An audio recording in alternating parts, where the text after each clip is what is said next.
Going live. And we should be live. Hello, all the humans. Welcome to the Humanist Society of Greater Phoenix Sunday speaker event. Remember, if you like our content, please press the like button and subscribe to get more awesome content. Join our Patreon, or better yet, become a member of HSGP. Today's presentation aligns with the values of humanism by critical thinking. Exercising our minds to build these skills enables us to challenge biases in ourselves and in others, paving the way for a fair, open-minded, and autonomous perspective that fosters a multicultural worldview. Ethical development is a never-ending process that requires constant reflection and evaluation of our personal choices and consequences they have on others. We should continually adapt and rebuild our moral frameworks with the goal of becoming ever better human beings. And empathy. In many ways, empathy is the first step to ethical behavior, as it allows us to respond compassionately to the suffering of others and exercise good judgment when our actions may affect someone else. Empathy promotes tolerance, consideration, and compassion amongst us all. Today, we have Richard Dewey with Humanist Meditation, a Practical Approach. After this talk, we will also give away a meditation session to a randomly selected participant in the session. So please stay tuned there. Richard became interested in all matters of the mind back in high school with a keen interest in biofeedback, as well as the science of how the mind works and what can be done outside our normal, usual, mundane experiences. Among the many books that caught Richard's attention was a book entitled The Relaxation Response by Herbert Benson. This book, published in 1975, just after Richard graduated high school, introduced concepts very similar to the current mindfulness meditation techniques known around the world for its effect on the stresses of everyday life. Reading this book began Richard's journey to meditation and incorporating a new way of looking at the mind and how to use it to incorporate or improve many aspects of life. As time progressed, Richard learned about the brain, keeping up as much as possible with the scientific understanding of the time and experimenting with basic meditation techniques to help grapple with personal issues and create a sense of calm that was otherwise lacking. This continued with attending seminars, reading books, learning techniques from prominent psychologists, reading online papers, and sharing concepts and techniques with anyone involved in meditation practices of any kind. All this introduced Richard to new approaches to meditation that helped him reach deeper depths and more insight into the sense of self and to obtain a much better perspective on life. These experiences also taught Richard that meditation can be more than just a mental exercise, as many people perceive it to be, but can also be fun and instructive. Richard went on to experiment with different meditation techniques, develop some of his own, and learn to view meditation with a passion. He has spent 35 years in electronics engineering, during which he developed another passion, teaching and mentoring. Combining these passions is what drives Richard to teach meditation techniques to anyone who is interested. He also found a home with the Humanist Society of Greater Phoenix, where he served as president for 5 years. Being an ardent humanist himself, it is only natural that his teaching meditation brings a philosophy of humanism with him. Please give a big HSGP welcome to Richard Dewey. Richard. Thank you, Ron. Thank you so much for that great introduction. I really appreciate that. And actually, my history slide is, I think you just went over it in much more detail than I'm going to do. But I am so delighted to be here, and I see a lot of faces that I haven't seen in a long time, and obviously quite a few faces that I see kind of on a regular basis. So this is not only going to be fun for me, but it's also going to be instructive, as it always is whenever I do any kind of a talk on meditation or teach meditation. So let me go ahead and get my slideshow started real quick, and just give me a thumbs up, or Ron, let me know if you can see this clearly. Yep, it is good and clear. All right, fantastic. Well, let's just go ahead and move right into it. First thing I want to talk about is the subtitle. Why do I call it a practical approach? I will go into why I call it humanist meditation somewhere else in this presentation, but why do I call it a practical approach? Well, when Ron asked me to do this, I thought about this for a little bit. My first thought was maybe secular would be the right word. but I chose to use practical instead, even though it is a secular approach. I mean, just by the definition of humanist meditation is, of course, going to be a secular approach. But I teach the nuts and bolts. How do people learn how to meditate the most effective way they possibly can? And I do that through a number of different tools that I present in my classes and also in my open sessions. And so it's very practical, and it is a very good way to learn meditation without any woo-woo. It's one of the things I like to tell people, and I usually get a fairly decent laugh when I talk about that. But nevertheless, it is important to acknowledge that the way that I go at this is very practical. Let me see if I can get my slide to move forward again. There we go. So a real brief overview. I mean, this is really a brief overview. I'm going to be doing some definitions in several places in this presentation. We'll talk a very brief history. Believe me, it is brief. Otherwise, I could talk for hours on that alone. And also, I will briefly talk about the science. What do we know about the science of meditation at this point? And of course, I will talk about, and I'm sure those of you that aren't familiar with what I do, you're probably going to want to know, why do I call it humanist meditation? I'll talk about that. I will introduce some ideas on some techniques, some of the ways that I teach meditation, because there's more than one method of meditating. And I'll go over some resources so everybody can learn a little bit how to learn more about meditation from other sources than myself. And of course, a wrap up and a Q&A. And as Ron mentioned, hold your questions until the end, unless you want to put them in the chat window.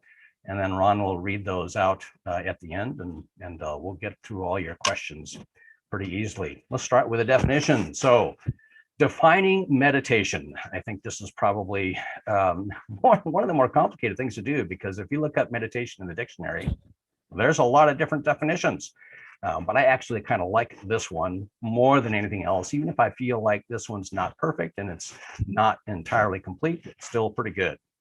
So the definition of focusing on a specific object or group of objects for a specific period of time for a particular purpose, and that purpose almost always is to create a calm and peaceful state of mind.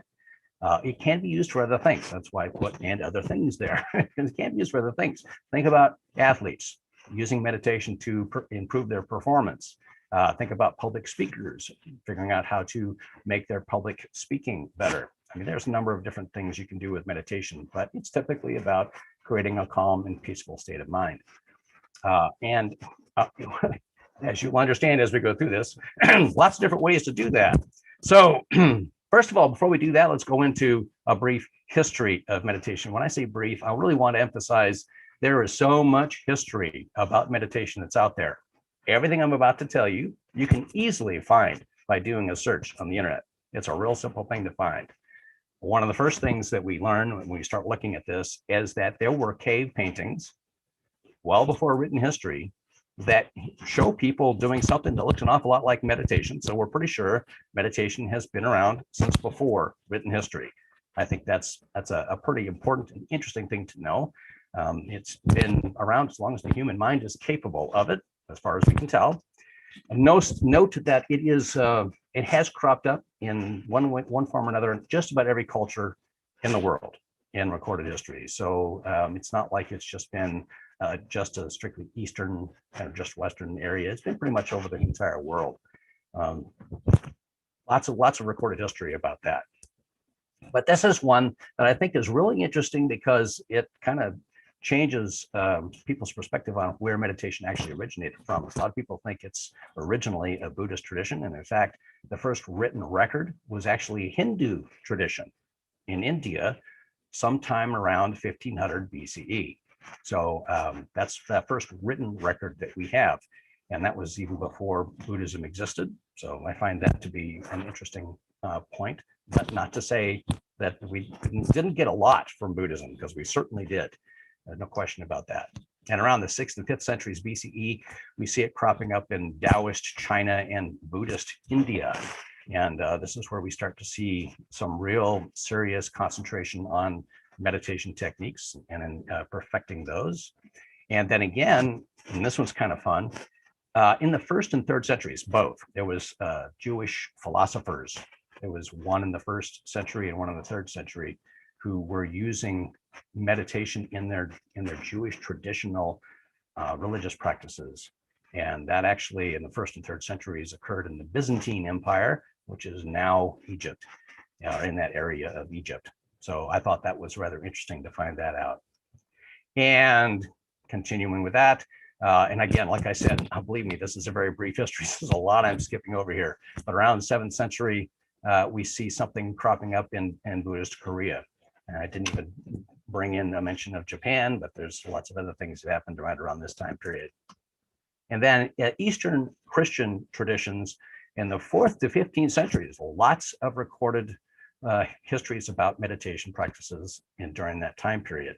And also Western Christian traditions from the 6th to 16th century. So we're talking large spans. You can see that this is progressing more and more, various different places. And in most cases, it's part of a religious practice. But then also you see it spreading in a very big way to the West in the late 19th century and beyond, largely because people started traveling a whole lot more. But there were also people that were fleeing governments and situations in the East. And so a lot of people coming to the West were bringing meditation practices with them. So we got the benefit of that. And then, of course, we see secular forms starting. Now, what I have stated here is just something that you find in the historical research, but that doesn't mean this is the first time secular forms started. But we do see secular forms starting in India and Australia right about the 1950s. And then, of course, I'm sure everybody knows that it showed up in the US and in Europe in the 1960s. I wonder if anybody doesn't know about that. That's kind of a lot to do with what we know about meditation in the United States today. And then most interestingly for us, it started showing up in humanist communities, and we are seeing it in humanist communities today. So I'll talk about that a little bit more. So the science of meditation, I saw Jordan's cover page, whatever, looked similar to this picture. By the way, I picked some cool pictures here just for the fun of it, to keep everybody interested and excited, because a lot of fun pictures. Science of meditation. Well, obviously Ron mentioned already. I started my interest in meditation from reading a book on the science of meditation that was written by Herbert Benson. The relaxation response was all about how they were studying the human brain through electroencephalographs back in the 70s, and Herbert Benson wrote a book about it. And he was studying people in the middle of meditation and learning as much as he could about what was actually happening in the human brain. One of the first times that meditation was studied by Western scientists. I've done a whole lot more since then, and I'm going to talk about that a little bit. So fMRI, it's functional magnetic resonance imaging, if you didn't know what that was. So a little bit about that. fMRI studies allow people to see almost in real time, it's very close, almost in real time, what's actually happening in the brain during certain activities. What they did with the fMRI studies is they looked at what was happening in the human brain during meditation practices, and then what changed physiologically in the brain as people practiced meditation day after day, week after week for months. And they saw significant changes. The brain is being rewired as people practice certain meditations. They did some comparative studies with people that were doing other kinds of things and found there was definitely a difference in meditation. Caveat to this, science does what science does. And of course, there's going to be scientists that are going to question this, and they're going to say, wait a minute, have you ever been in an MRI machine? There's this bang, bang, bang, bang, bang, bang, bang going on the whole time. So scientists are saying, wait a minute, do we know for sure that the machine is not affecting our results? They're studying that. There's a lot of debate going back and forth. Yay, science. Let's move forward and learn as much as we can. And I am really excited about this, and I wish I could be part of those studies, because this is like right down the alley of what I really wanted to get my life into way back when I got out of high school. Moving on, Johns Hopkins did this incredible study. What they did was they went out, searched everywhere around the world, found about somewhere in the vicinity of 19,000 scientific studies that had been done around the world on meditation. They sifted through them and very carefully looked at each and every one. And out of all of those, about 19,000, they found all of 47, just 47 studies that actually met their standards for a rigorous scientific study. And that's kind of exciting and interesting in and of itself. But it also tells you that there's a lot of junk science out there. So trust everything you read, because it's not all relevant. But what they did find, which I thought was very exciting and interesting, and before anybody jumps on me about this, I've got a couple of caveats to this, but they did find that it does reduce anxiety, depression, and some forms of chronic pain. And I think they were specifically looking at mindfulness forms of meditation for that. First caveat to this is, does not appear to be that much more effective than drugs or some other forms of treatments. And of course, we know that drugs have side effects, and meditation certainly doesn't. So we do know that it isn't that much more effective than current treatment forms, but it is on par. Okay, it's on par with current treatment protocols. But, well, I shouldn't say that, because now people are actually using meditation in the treatment protocols. But second caveat, and this is really important, please listen up. If you have some levels of anxiety or depression, please do not think that you can use meditation to treat yourself. Do please confer with a mental health professional and ask them about meditation, and ask them if they would help you to monitor you while you're going through meditation practices to help with anxiety and depression. We know that it does work, but we also know that there are bloody brick walls you can run into if you try to do that on your own. And it'd be a very good idea to have a mental health professional backing you up. So don't think you can do this on your own. If you have any significant anxiety or depression, and same thing with chronic pain, if it isn't obvious. If you have some kind of chronic pain that you don't know what's causing it, go see a doctor, please. Yeah, you can probably control a lot of that pain yourself, but that's not necessarily a good idea if you don't know what's causing it. And of course, if you let it go, it could end up being something very serious, and that could be a big problem. So two major caveats to this: even though we know this is true, we also know that it's smart to involve professionals in the process if you have anything significant. But lots and lots and lots of people meditate without having to worry about that, because they don't really have any kind of issues. They just use meditation for wonderful things. We'll talk about that too. Another book about science of meditation is more recent, and you can find this book very easily just by doing a Google search, Altered Traits, Daniel Goleman, and you'll find it. And I'll talk about this book a little bit more later on.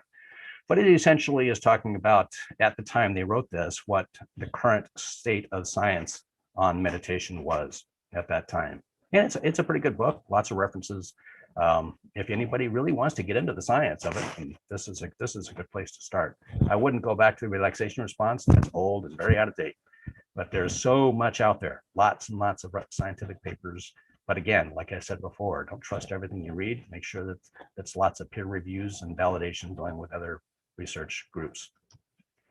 Okay, so again, burning question: why do I call it Humanist Meditation? First things first, I lean heavily on evidence, right? And I think all humanists lean heavily on evidence to help us to understand, real empirical evidence, help us understand what is real and what is not real. And so like I said before, I don't do woo-woo, and I keep it pretty significantly based on whatever evidence I can find.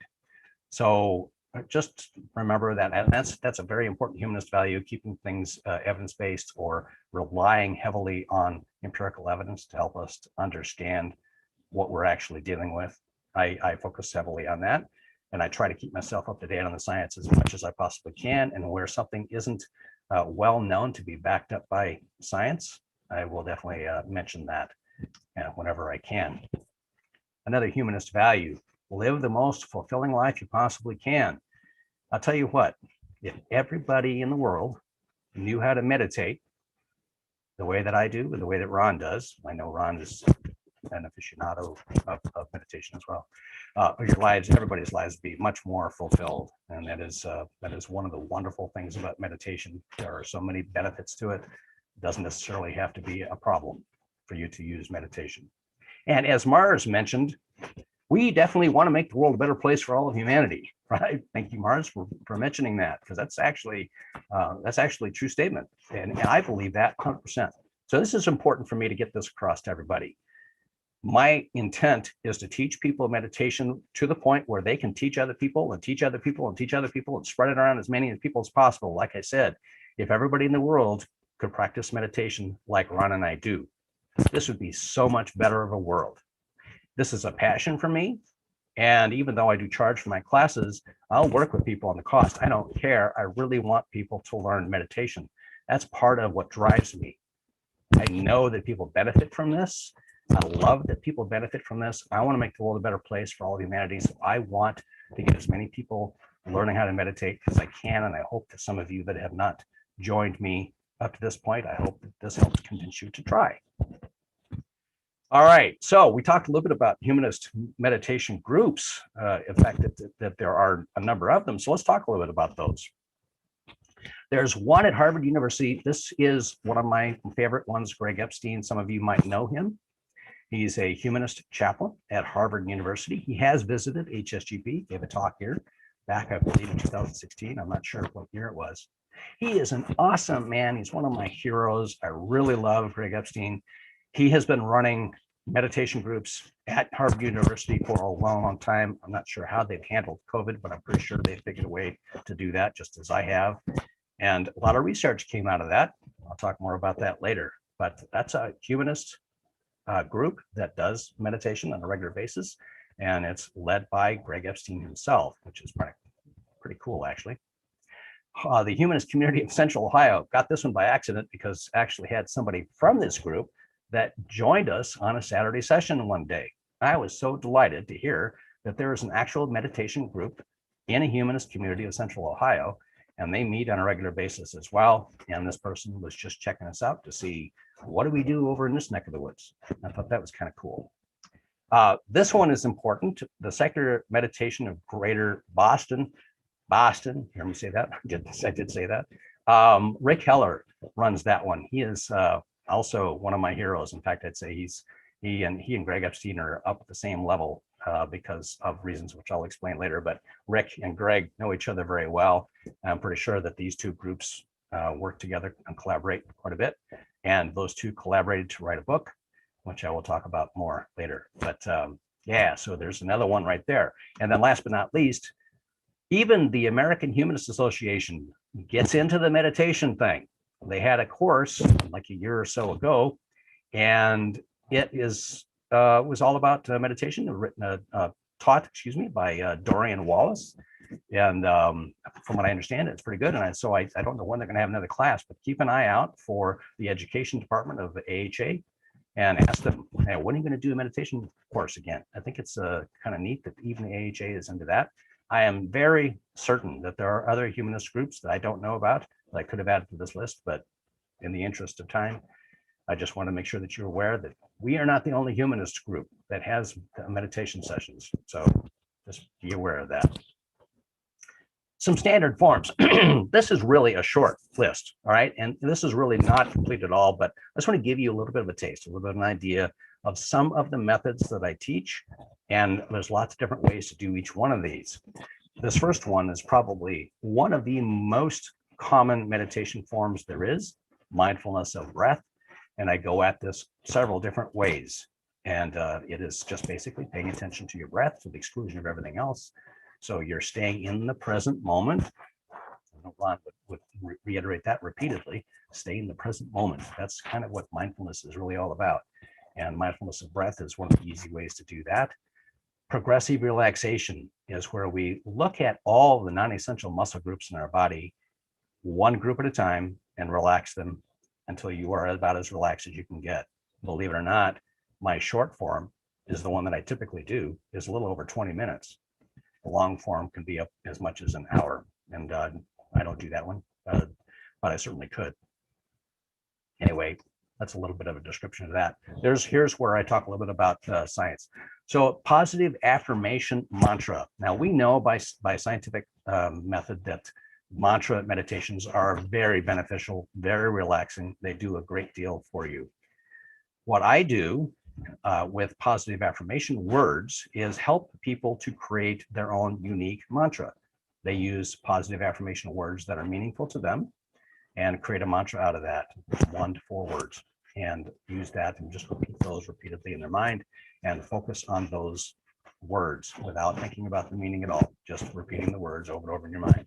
So you can create your own unique mantra. And I have quite a few people that have been following me that have come up with their own mantras. I think that's kind of cool. And loving kindness is also a very, very common form. This is something that, excuse me, came out of Buddhism, at least as far as I know, that's where it originated. And I do something that's very similar to the standard Buddhist form, a little bit of variation for myself, and also to other kinds of loving kindness meditation. One I think you'll all appreciate. And again, I'm going to reference, I believe it was Mars that brought this up, but in any case, I have a meditation, a loving kindness for innate biases to help people to feel loving kindness toward people they otherwise would feel uncomfortable with for some reason they don't even really understand. There's also another loving kindness meditation that I do to help people cultivate the feeling. All right, now sound and sight mindfulness, I'll talk a little bit more about this later, but essentially just focusing all your attention on sounds or sights, right? And staying in the present moment on any sounds that are in your environment or whatever sights you can see in your environment.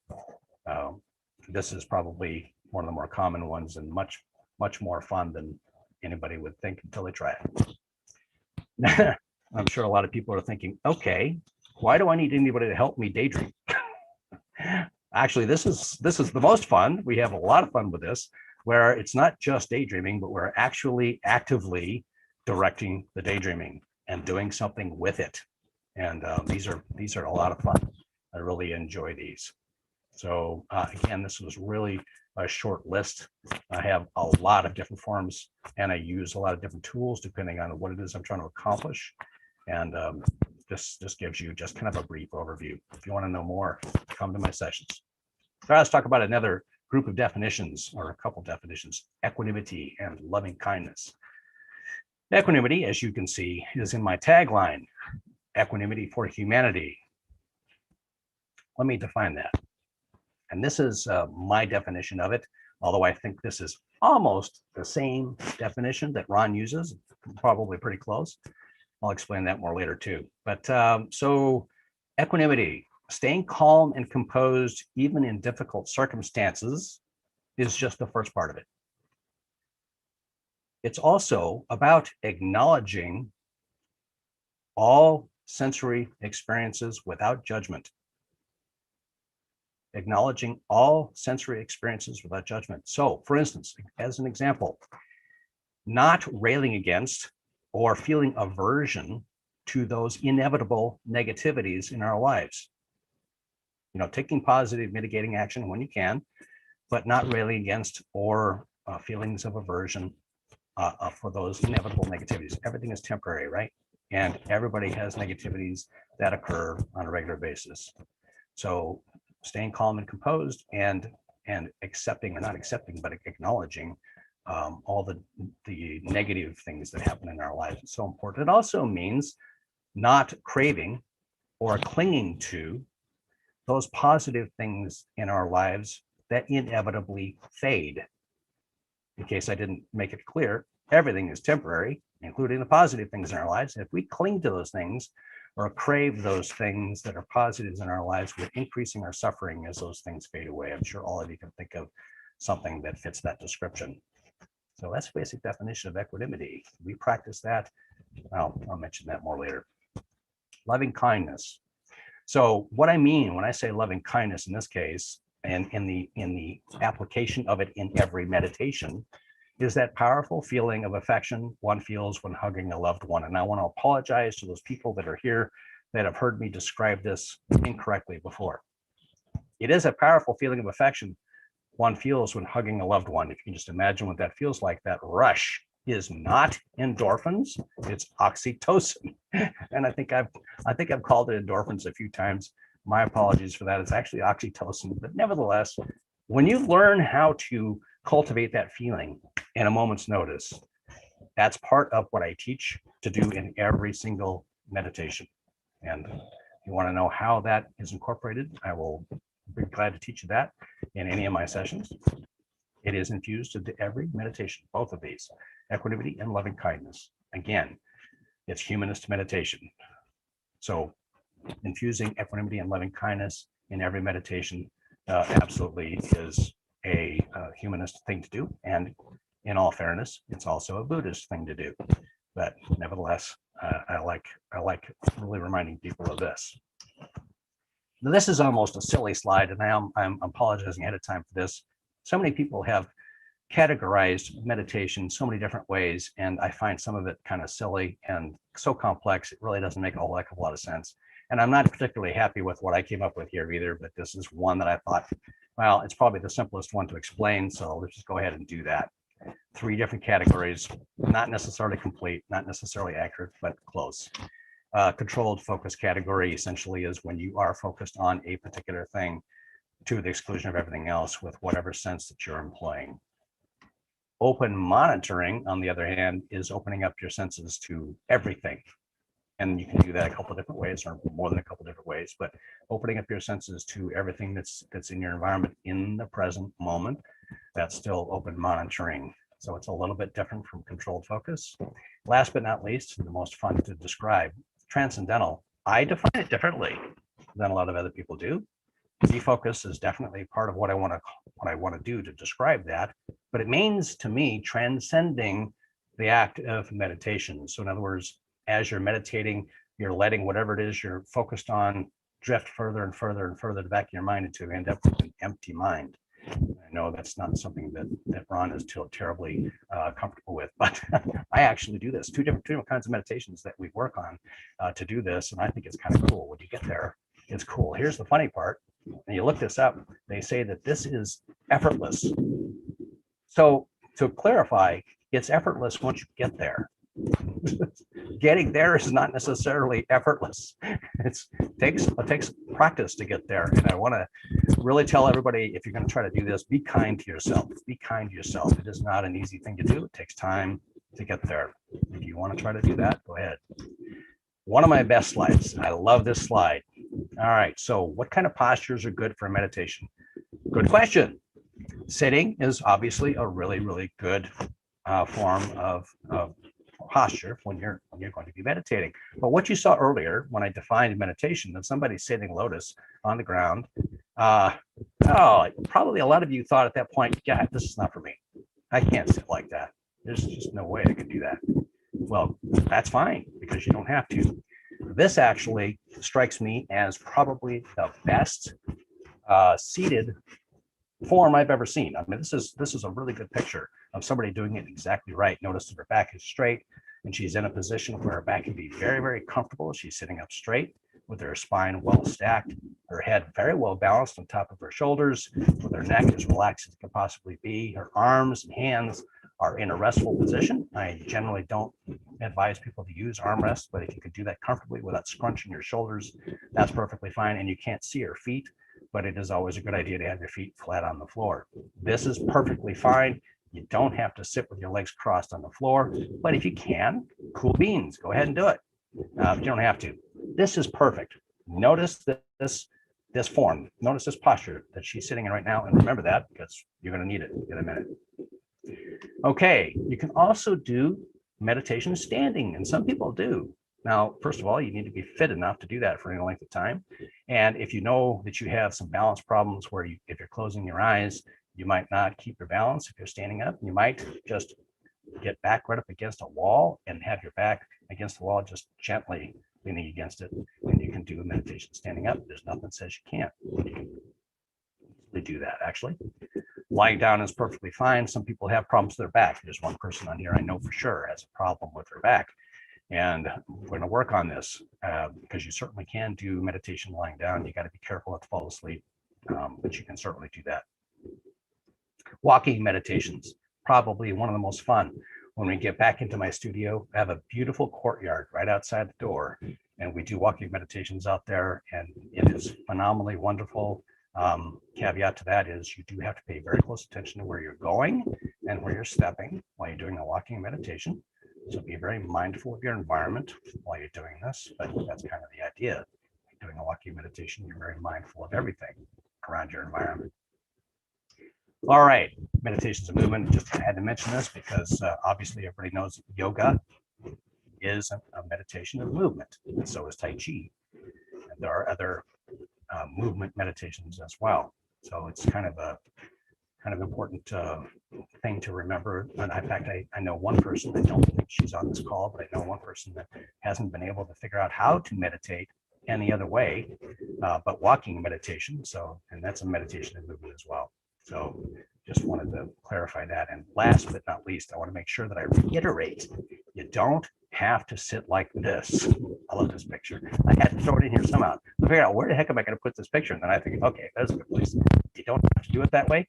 But again, like I said, if you can meditate comfortably like that, go for it. You don't have to. Remember that first picture? That's kind of important. Now, if you don't mind, I hope everybody's up for this because we're going to do an audience participation. I'm kind of excited about this. All right, remember that first picture that I showed you? I imagine most everybody is seated at the moment, but I don't really care what position you're in. Just get into a very comfortable posture for you that you can use as I described, except for walking, unless you're walking on right now. If you can, I want you to close your eyes while you're walking. So, but get in that comfortable meditative posture.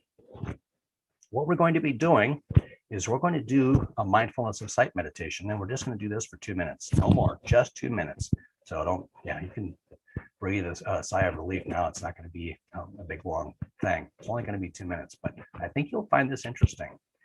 So what we're going to be doing in this one is I'm going to have you notice every little detail of everything that you can see that is in your current environment. Every detail of everything you can see in your current environment, moving nothing but your head and your eyes, leaving the rest of your body as relaxed as you possibly can.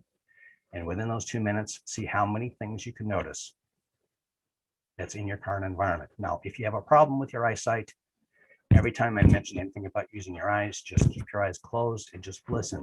Listen to everything that's in your environment and notice every detail of every sound that is in your environment. Okay, bear with me, people. Let's try this. I want everybody in a comfortable meditative posture. Close your eyes. Take a nice deep breath. And as you let it out, feel all the muscles in your body, all the non-essential muscles, just relax. Nice and relaxed. And as soon as you're ready, go ahead and open your eyes and start noticing every single detail of everything that's in your current environment.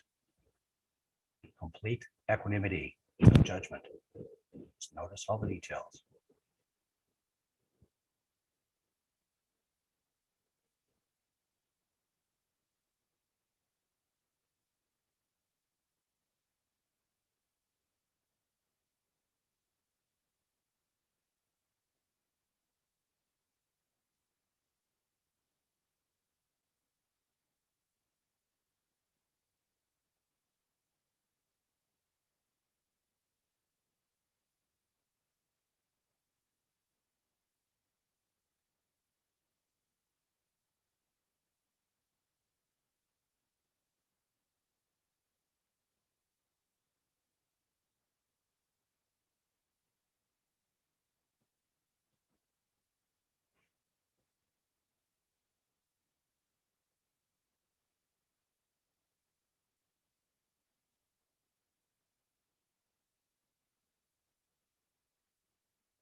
Okay, everybody. Yep. Face forward again. And again, close your eyes. Take a nice deep breath. And as you let it out, slowly and comfortably open your eyes and come back fully to the presentation. Okay, so if you did what I asked, you stayed in the present moment for a solid 2 minutes, focusing on every little detail that was in your current environment. Probably, I'd bet anything just about everybody notice things that are in their current environment they have taken advantage or taken whatever, just have not noticed for a very, very long time. And you just now starting to notice them again. Taken for granted is what I meant to say. So hopefully you got that, and hopefully you enjoyed that, because doing that for a while, especially with sound, is so very peaceful. Very, very peaceful. So let's quickly talk about one of my classes. Just so you know, I do have lots of classes that I teach, and these next classes on this particular slide are all 2-hour classes. I know it sounds like a long time. Believe me, when you take my classes, those 2 hours go by very, very quickly. So Fundamentals 1 and Fundamentals 2 is where I really introduce the basics and a lot of the nuts and bolts that you need to learn how to do meditation in the form that I teach, and some simple meditations. And I strongly recommend that if you want to start on this process and you have not yet done meditation before, that's definitely a good place to start. And Fundamentals 1, Fundamentals 2, I love doing this. I used to have just one fundamentals class, try to cram it all into 2 hours, and there was just no way that I could keep it in 2 hours. So I've broken it up, and now these classes are a little bit more flexible, and I can actually cover a lot more tips and how-tos. So that's pretty good. Fun for beginners, exactly what it sounds like. I do some meditations that are just plain fun. I still do some instruction as well for this one, but it's kind of beneficial if you've already done at least one of the fundamentals classes to do fun for beginners, but still you don't have to, you don't want to, and you may very much enjoy that. Opening the mind is allowing us to use our imaginations. We really employ our imaginations in opening the mind. Focus is all about making the object of your meditation fill your mind so much there's no room for anything else. Well, that's what I focus on in that class, is how to make the object of meditation so full in your mind there's no room for anything else. As opposed to fidelity, which probably some people think it's kind of a strange name for meditation, but fidelity is really about, think fidelity sound, right? So it's about whatever senses you're employing in the meditation, making those senses as sharp and clear as they can possibly be. So we lean towards learning how to make the senses that we're using in the meditation as sharp and clear as possible. That's what we do in the fidelity class. And last but not least, the overcoming grief class is exactly what it sounds like. And this one's a tough one. It's very emotional, but very cathartic. And I have had people take that class, and tears are pretty common. And it is useful for people that potentially need to overcome something that they are grieving about. Those were all 2-hour classes, every one of those, and those were all structured classes. On this slide, I'm talking about other classes that are not as structured, and they're shorter. The day starter, I offer this 7 o'clock in the morning, every day of the week, 5 days a week, 5 days a week, it's just 30 minutes long. And you never know what I'm going to provide, what kind of meditation I'm going to provide, or what instruction I'm going to put in there. But if anybody wants that, it's just a 30-minute class. And the flex session I only do on Monday and Wednesday at 7 o'clock in the evening, and it's just a 1-hour session. And again, not as structured, because you never know what I'm going to present as far as meditations or what the instructions will be all about. And it's an hour-long class. And then open sessions. This is part of what I was talking about earlier. I do open sessions every Saturday. I do a 2-hour session from 10 to noon, open to the world, free. I just want everybody to learn meditation. So if you can't afford it, or if you just want to check it out, find out, what is this really all about before I decide to commit to a class, come to the open sessions. And I have quite a few people that come on a regular basis. Very, very different kind of class.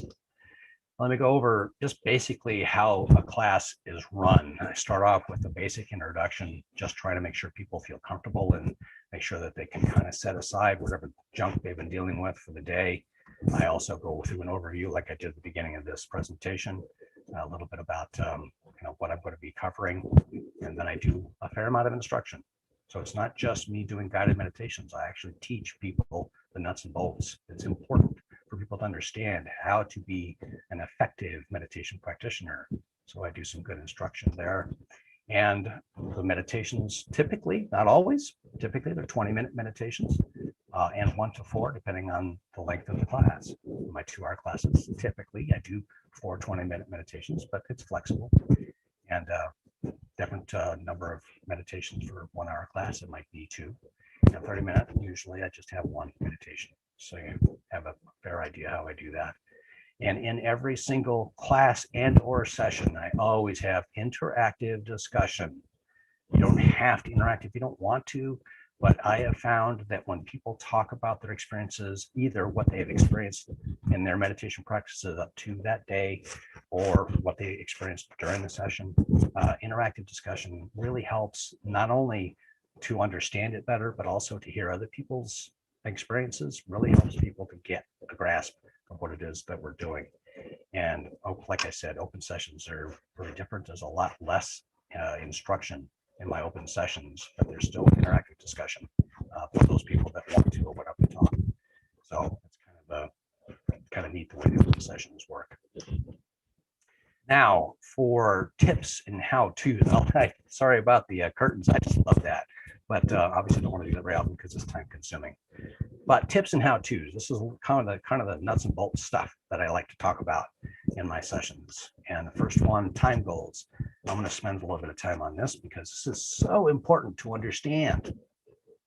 A lot of people are under the impression that if you don't meditate for a certain period of time, it's a waste of time, that you didn't really do anything. That is absolutely false. That is absolutely false. Absolutely. The most important goal is to develop the habit of doing it every day. Even if it's just for a minute or 2, get in the habit of doing it every single day. That's more important than anything else. The cumulative amount of time that you meditate is very important, but getting that habit developed is more important than anything else. And I recommend, I'm not sure everybody would agree with this, but I recommend 20 to 30 minutes max. I don't see any reason to go over that. If you're doing it every day, I can't think of any reason to go over 20 to 30 minutes. If you get to the habit of doing 20 to 30 minutes and a day comes along when you can't find 20 to 30 minutes, do a minute. Just stay in the habit of doing it every day. Don't ever let that habit fade away. I also would give you a caveat too. I believe that there are some issues if you try to do 2 hours or more every day for a period of time. I think you could run into some problems doing that. So like I said, I like to tell people 20 to 30 minutes is good. And if you're doing that, you're doing some good, and you're going to feel it. You're going to know it. All right. So distractions and interruptions. This is where the equanimity and loving kindness comes in. In every meditation, especially when you're starting out, you're going to have a lot of distractions. You're going to have things that are going to draw your mind away from your meditation. That's normal. Be kind to yourself. That's a very, very common thing. Monkey mind is real. And it's just about thoughts bouncing around your head all the time. And you're telling your subconscious, hey, let's quiet down the monkeys for a little bit. So distractions and interruptions are inevitable. They will happen. If you acknowledge those as quickly as you can without any judgment at all, that's equanimity, right? And then gently and calmly shift your focus back to your meditation. When you're doing so, give yourself a big surge of loving kindness. You feel it, actually can feel it. And it takes some time to learn how to do that, but give yourself a surge of loving kindness. You want to understand why I feel that's important? Please talk to me. Come to one of my sessions and I'll explain it in detail. But bottom line is, if you practice equanimity and loving kindness in every single meditation, with every distraction and interruption, it will carry over into your everyday life and the way you interact with the rest of the world. I know it does. I've heard it from too many people to not believe that. All right, prompts. Basically, that's any kind of an activity that cues your mind to say, hey, I'm getting ready to meditate. All right, you saw that first picture of, or the picture of the gnome, I guess, with their fingers like this. All right, you don't have to do that, but that is a good way to tell yourself, okay, I'm getting ready to meditate. Another kind of a prompt, lighting a special candle, or lighting a specific incense or something like that, or striking a bell, anything like that. Something that said, or sitting in your best meditation chair that you only use for that purpose. Those kinds of things are called prompts. And if you can learn to not be dependent on them, that's good, so that you can meditate anywhere, anytime. But when you're first starting out, it's a really good idea to have a prompt to work with. Anchors takes actually demonstrating one to figure that out, but anchors are essentially a tool to use to keep you focused when you're in the meditation. It's just a tool to employ to help you stay focused in the meditation. That's kind of what I call anchors. I don't know if anybody else calls it that, but that's what I call it. Timers. All right, so when you're meditating, the last thing you want to be doing is thinking, how long have I been doing this? How much time do I have left? And then you're tempted to open up your eyes and look at the clock. If you have a timer that you learn to trust, that you can set for the amount of time that you want to meditate, and you know it's going to let you know when you've done the length of time that you set for yourself, that really helps with the meditation. I'll talk more about timers later, but that's a really important tool to have, and I highly recommend that for everybody. I will go over some timers later on. So here's one, just largely for beginners, but industrial earmuffs that block out external sounds. If you get distracted by sounds in your environment a lot, industrial earmuffs are a really good idea. You can also use noise canceling headphones, those kinds of things that really help to shut out sound. It will help you to be more focused. Don't get dependent on that. I want you to get to the point, if you're going to do this, I want you to get to the point where you can meditate anywhere, anytime. I like to tell people this. You should be able to go sit on a bench in a busy mall, close your eyes and do a meditation and not even notice all the sounds around you. So just keep that in mind. If light is a problem, or if there's something you're trying to do where you need absolute darkness and you can't get that, there's a bunch of different sleeping masks out there that have cups around the eyes, so you don't have any pressure against your lids, and it cuts out all light. Those are a good tool. Again, those are good for beginners. I recommend not getting dependent on those and eventually letting those go and doing without them. So there's some basic tips and how-tos, and there's more. And like I said, I teach a lot of things in my classes. So, but these are the main ones. These are the most important ones. So this is one of my fun slides as well. I like this one, correcting misconceptions. And there's so many misconceptions out there. It's kind of hard to pick which ones are the most fun to talk about, but let's just talk about some basic ones. Yeah, in case anybody had the impression that meditation is only good for people that have anxiety or depression or stress or anything like that, well, that's not true. Anybody can benefit from meditation. Everybody can benefit from meditation. There's just so much that you can get from it. Just by practicing meditation, your life is better. That's just a fact. So even though it does help people that have a lot of extra stress or they're absent-minded all the time or something because their mind is just constantly filled with monkeys bouncing all over the place. Yeah, you don't have to have that. You can have, just looking for something new and interesting in your life to bring a different dimension to your life. Meditation can help with that. And this is an interesting statement. Meditation is fairly easy to do. And I put that fairly in there on purpose. If anybody gets the impression that all you have to do is close your eyes and boom, you're deeply in meditation state, well, that's not entirely true either. But just like, so the analogy, lifting weights. All right, so if you're going to be lifting weights, you want to start off with small weights if you need to start off with small weights and very gradually work your way up. Same thing with meditation. You want to start easy and slowly work your way up.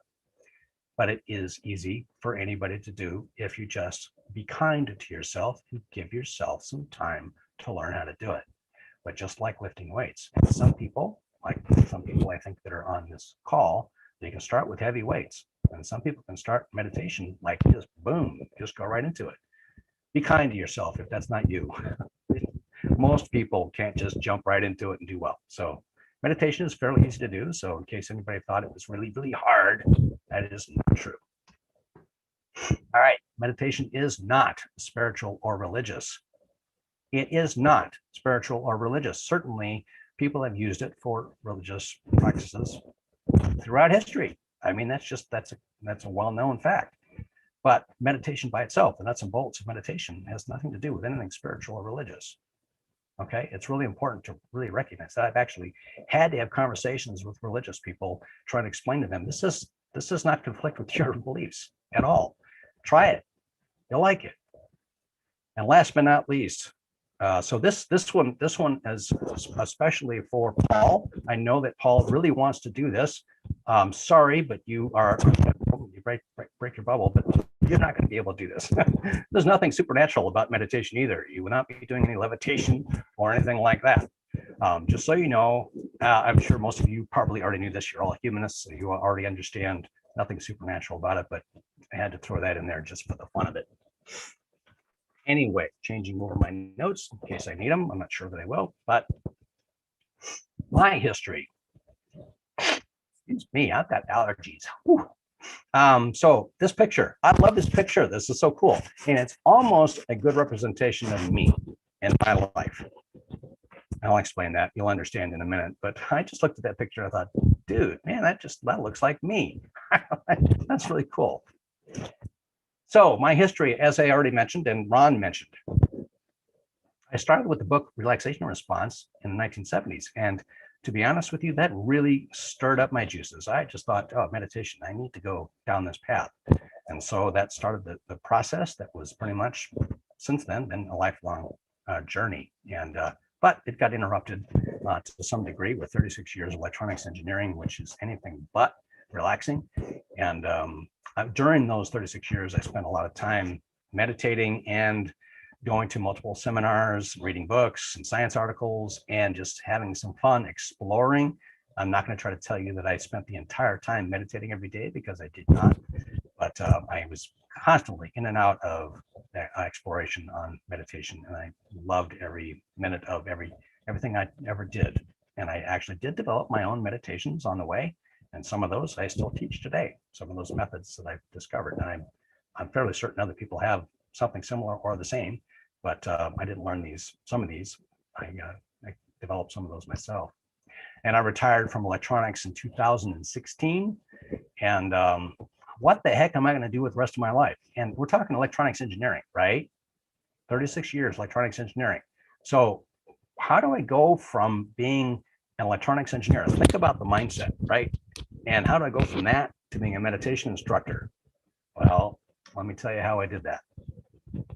This is business coaching and mentoring. So I'm going to start off by talking about one of my favorite people. When I was at HSGP, and I was telling people that I was looking for something else to do with my life, I couldn't figure out what I was going to do. And somebody introduced me to a woman named Pam Heward, who is a career transition coach, and she is phenomenal. She's also a business coach, and if she doesn't mind me saying so, she's also a life coach. She's also a former vice president of HSGP, and before that, a program director, and just a phenomenal person. If you have a career transition in your future, I can't recommend anybody better.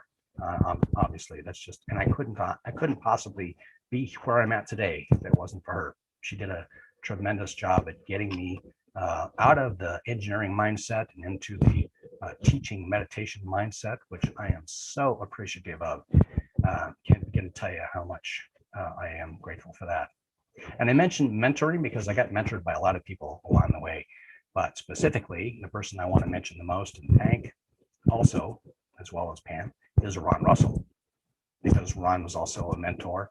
As I was trying to get all this stuff started, he and I talked quite a bit. He gave me a lot of feedback on what it was that I was doing and how I was teaching.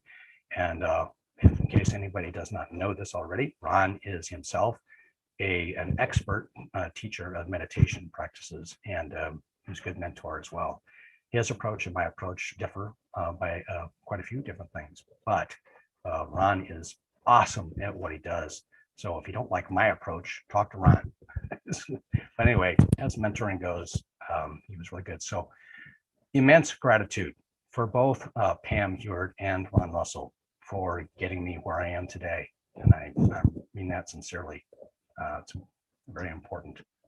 So I launched Humanist Meditation in July of 2019. I opened up my own studio. Yay! And I love that studio. It is absolutely fantastic studio. Unfortunately, it has not been used for a while. So the studio is located just west of Loop 101 on Broadway. By the way, it will open up again. I still pay rent on it, even though I'm not using it. Right now, all my classes are on Zoom, and they have been since pretty much, I guess, March of 2020, as I recall. And I don't know if you can see this well enough, but this kind of gives you a pretty good idea. There's the 101, this is Broadway, this is Tempe, and that's where my studio is located. If you actually do a Google search for Humanist Meditation in Tempe, Arizona, and it'll point you right there.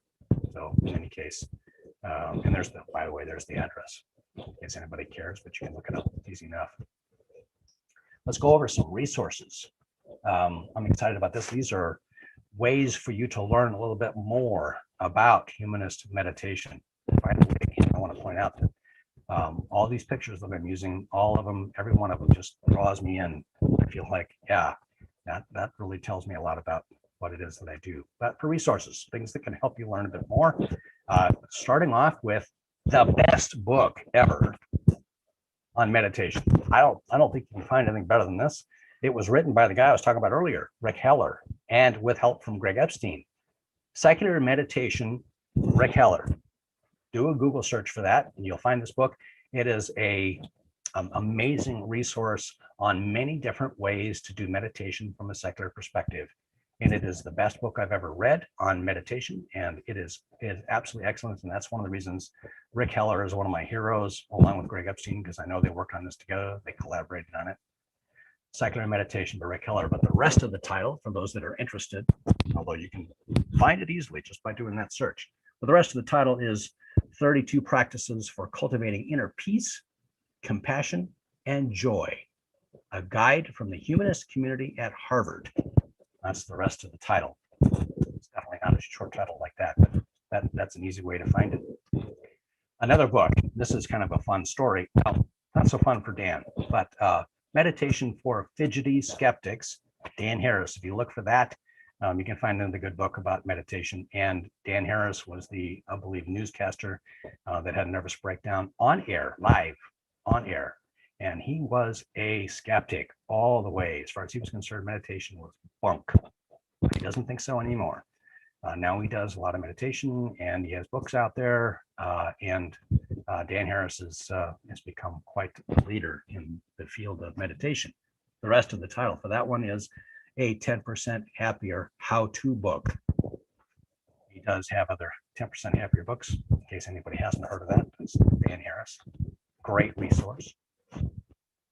I mentioned altered traits earlier. Daniel Goleman. Do please look this up if you're interested in the science. He dives into the science a fair amount, and at least what they knew at the time, and be skeptical. It's okay to be skeptical and research and confirm that what he's pointing to from science perspective is actually validated and peer reviewed and all that good stuff. Just want to read it anyway, just to give you a taste for what science has been doing to understand meditation a little bit better. The rest of the title is Science Reveals How Meditation Changes Your Mind, Body, and your mind, brain, and body. And that's Daniel Goleman and Richard Davidson. I mentioned Richard Davidson earlier, but if you look for altered traits, Daniel Goleman, you'll find the book. Pretty much easy to do. And I mentioned that I was going to talk about timers. So some apps that you can pick up relatively easily. I use the Insight timer on my phone, and it is extremely powerful.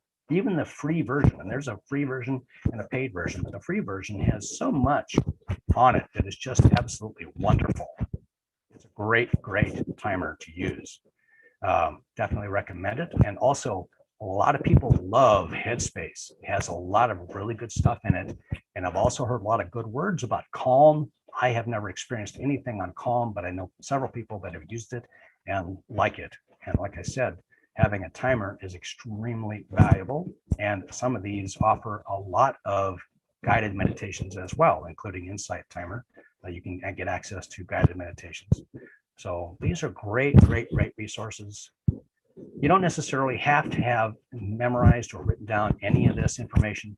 On my website, there's a More About tab. Under the More About tab is a Resources tab, and there's a whole lot more resources listed there than this. There's a whole lot more resources on my website, which I will talk about now. And this is the last main slide. So just to give you a little bit of an idea here, my website is humanistmeditation.com. And I recommend that you go there and read and learn as much as you want to know about me without ever having to sign up for anything. Now, learn about what Humanist Meditation is all about and what we do with it. Humanistmeditation.com. My meetup page, which is the only place, well, that's not true, one of two places that I announce my Saturday sessions. I also announce Saturday sessions on the HSGP meetup page. Been doing that for a long time because I think humanists probably would be interested in humanist meditation. Notice the dash between humanist and meditation if you're trying to find that. And my Facebook page is just facebook.com/humanist meditation. And I've lots of things on there as well, including discussions and so forth. And in case anybody doesn't know, I have a team behind me too. I have a web developer. She's awesome. She's absolutely awesome. And she does some advertising for me as well. And sometimes she'll post stuff on my Facebook page that just really are good. Mary is very, very dear friend. She's been doing this for quite a while for me, and I love her. So there's my business phone number. And if you want to call me and you don't remember this phone number, don't worry about it. You can get a hold of Ron or Alex, either one of those two, and they can reach me. But you can just email me as well. It's easy to remember my email, richard@humanistmeditation.com. Best way to get at me is probably through that email address. But if you want to call, and my phone number, by the way, is listed, I think, in all three of those websites that I just mentioned. And so that's it. And I believe Ron is going to facilitate the question and answer. So how about let's get to some question and answer time. Absolutely, Richard. Thank you. Thank you so much. That was really awesome. Wonderful presentation, and I certainly thank you for doing that for us. With that, we have 30 participants. I rolled a random number from 1 to 30, minus Richard and myself, and got a roll of 21, which, if you look down in the participant list, brings us to Roger, the winner of the meditation session. Congratulations, Roger. Very good. Wait, awesome. Are there more than one Rogers? Roger Blaine.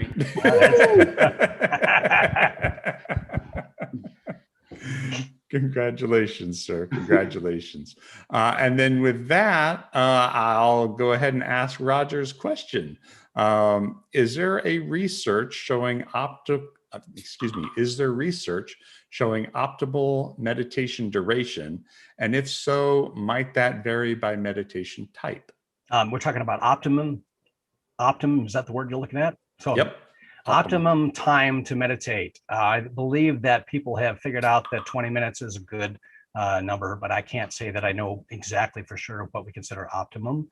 And as far as whether or not it's dependent on the meditation type, yes, I would imagine it probably is, because some meditation types are definitely going to be more relaxing and easier to stay in the present moment than others.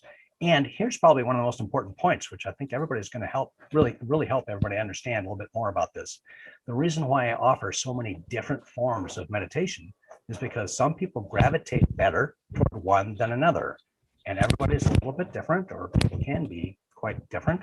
And as Ron has pointed out many times to me, if it's right for you, then use that meditation, right? So you don't necessarily have to try every meditation style. Try a lot of them and see which one works best for you and use that. And I recommend 20 to 30 minutes. And I think that's a pretty standard number for people to use. And like I said, I think you can potentially run into problems getting more than that. Whether or not there's actual scientific studies, which is more to the point of your question, whether or not there's actual scientific studies to that effect, I am not aware, but that doesn't mean it isn't there. It may very well be. All right, go ahead. Again, if you have questions, go ahead and raise your hand or put them in chat. I've got a couple for you. You have questions for me? Oh, no. I do. Oh, no, dude. That's not fair. Does equanimity make me complacent? I don't want to lose my edge. Absolutely Will I lose not. my edge if I meditate? I already know exactly where you're going with that.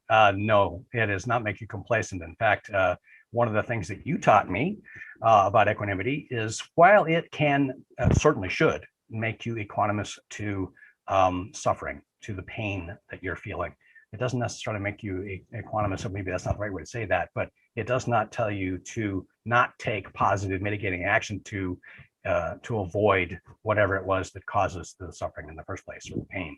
So yeah, no, your example, which I still use occasionally, is somebody comes up, punches you in the shoulder.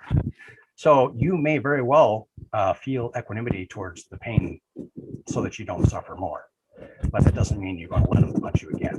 So if that's an answer to your question, is that what you're getting at? Yeah. That's what I thought. To cue that up for you. Well, that was a lot easier than I thought it was going to be. That's right out of your playbook. So yes, I am familiar with that one. Good question, by the way. Thank you. And another one, I can't meditate. I get frustrated when I'm supposed to focus on my breath, but spend the time mind wandering. It's not doing anything. Okay, so this is really important for everybody to understand. The type of meditation that you use will make a difference as to whether or not you're able to stay in the present moment and keep those thoughts from bouncing into your head. Most important, and it is so important for people to understand, you've got to be kind to yourself. Go into this with the understanding that if you live life like normal people, you've got stuff bouncing around in your head all the time. Most people do. And to learn how to quiet your subconscious sometimes is a little bit harder for some people than it is for other people. So be kind to yourself, always. The word frustration, that triggers something in me. Frustration is the enemy of meditation. I use that phrase a lot. Frustration is the enemy of meditation. Equanimity and loving kindness. Practice the equanimity and loving kindness. So one of the things that I do with mindfulness of breathing is I have people use an anchor technique that forces them to really consider equanimity and loving kindness whenever they get distracted.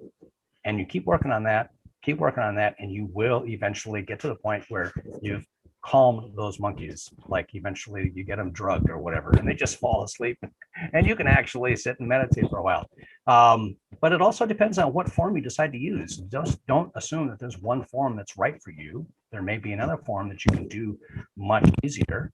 And I highly recommend trying several forms before you decide that it doesn't do anything for you, because it will eventually, one way or the other. And other things I tell people, this is probably more important too, is go through the motions every single day. Go through the motions and try small time periods.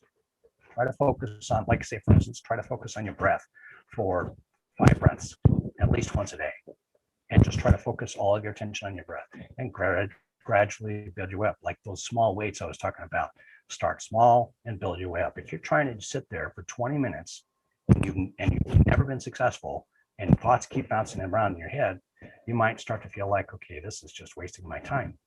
But if you start off a little bit at a time and very gradually build your way up a little bit more and a little bit more, then you will eventually overcome that. And it is so valuable. Believe me, if you're having that kind of a problem trying meditation, you probably need it just about.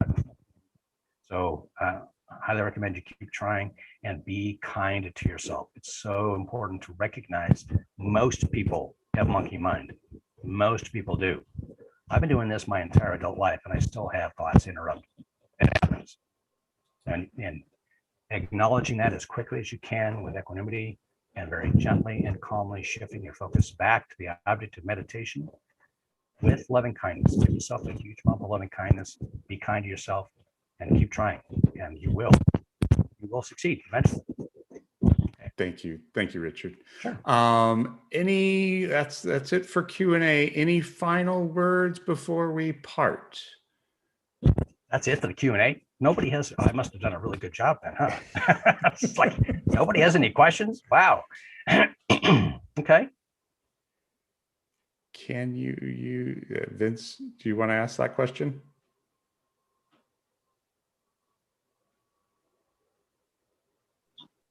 Sorry, yeah, this is Vince. Hey, Hi, Vince. Hey, how you doing? Good to see you again. Yeah, good to see you too. Well, I don't see you, but good. I'm sorry. Yeah, I don't have that set up, but I was going to ask, and I was a slow typer, so I didn't get there.